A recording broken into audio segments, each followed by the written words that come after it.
#ask doctor genres అని type చేసి మీ questions అడగండి, తప్పకుండా రిప్లై చేస్తాను. సాయి కుమార్ S1WB. సార్, నాకు డాండ్రఫ్ ఉంది అని డర్మటాలజిస్ట్ని కన్సల్ట్ అయ్యాను. సైక్లోపైరాక్స్ అండ్ జింక్ పైరిథాన్ షాంపూ ఇచ్చారు, కానీ ఇది వాడటం మొదలు పెట్టాక స్కాల్ప్ పైన చిన్న చిన్న పొక్కులు వచ్చి ఇచ్చింగ్ వస్తుంది. ఇది షాంపూ వల్లే అంటారా? ఎటువంటి ట్రీట్మెంట్ స్టార్ట్ చేసిన తర్వాత అయినా తలపైన కానీ స్కిన్ పైన కానీ కురుపులు రావడం మంచిది కాదు. ఫస్ట్ మీరు ఏదైతే షాంపూ తీసుకున్నారో ఆ షాంపూని ప్రాపర్గా వాడుతున్నారా, లేకపోతే అలాగే వదిలేసి కొద్దిసేపు ఉంచేసి దాని తర్వాత వాష్ చేస్తున్నారా, లేకపోతే రాత్రంతా ఉంచేస్తున్నారా?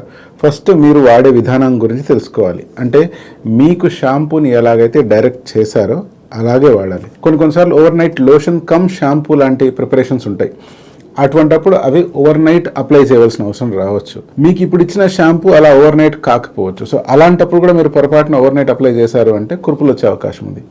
ఇలా కాకుండా ఈ షాంపూలు వాడేటప్పుడు మీకు స్కాల్ప్ పైన ఇరిటేషన్ అయ్యి రెడ్డిష్నెస్ వచ్చి తర్వాత కురుపులు వచ్చాయనుకోండి, ఇమీడియట్గా మీరు ఈ షాంపూని స్టాప్ చేయవలసిన అవసరం ఉంది. ఎందుకు అంటే ఇది ఇరిటెంట్ కాంటాక్ట్ డెర్మటైటిస్ కావచ్చు. ఇటువంటి సిచ్యువేషన్లో ఇమీడియట్గా డాక్టర్ని కలిసి వెంటనే రెమెడీ తీసుకోవడం అవసరం. కొన్నిసార్లు నెగ్లెక్ట్ చేస్తే యాంజియో ఎడిమా అనే సిచ్యువేషన్ కూడా ఈ ఇరిటెంట్ కాంటాక్ట్ డెర్మటైటిస్ వెళ్ళిపోయే ఛాన్స్ ఉంది. సో అందుకనే ఏమాత్రం నెగ్లెక్ట్ చేయొద్దండి. రెండో పాయింట్, మీరు చెప్తున్నట్లు ఇప్పుడు సైక్లోపైరాక్సోలమైన్ జింక్ పైరిథాయిన్కి మీకు కనుక రియాక్షన్ వస్తుంది లేదా కురుపులు వస్తున్నాయి అనుకుందాం.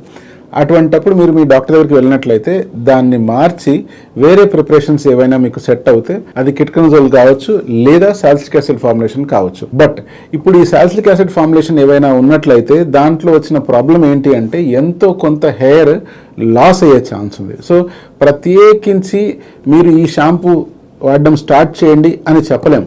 మీ సిచ్యువేషన్ని బట్టే ఆ షాంపూ వాడవలసి ఉంటుంది. ఒకవేళ మీరే కనుక షాంపూని రిపీటెడ్గా ఎక్కువగా వాడేస్తున్నారు అనుకోండి, లేదా షాంపూ మోతాదు ఎక్కువగా తీసుకుని వాడుతున్నారు అనుకోండి, అటువంటప్పుడు కూడా స్కాల్ప్ పైన ఇరిటేషన్ క్రియేట్ అయిపోయి చిన్న చిన్న పొక్కుల్లాగా వచ్చే అవకాశం ఉంది. నంబర్ 1, మీకు మీ డాక్టర్ షాంపూ ప్రిస్క్రైబ్ చేసినప్పుడు దాన్ని ఎలా వాడాలి అనేటువంటిది డాక్టర్ దగ్గరనే తెలుసుకోవడం. నంబర్ 2, మీరు ఇది కరెక్ట్గా ఫాలో అవుతున్నారా లేదా అని మీరు ఒకసారి చెక్ చేసుకోవడం. నంబర్ 3, అన్నీ ఫాలో అవుతున్నా కూడా రియాక్షన్స్ కానీ కురుపులు కానీ వస్తున్నాయంటే ఇమీడియట్గా స్టాప్ చేసి డాక్టర్ని కన్సల్ట్ అవ్వడం.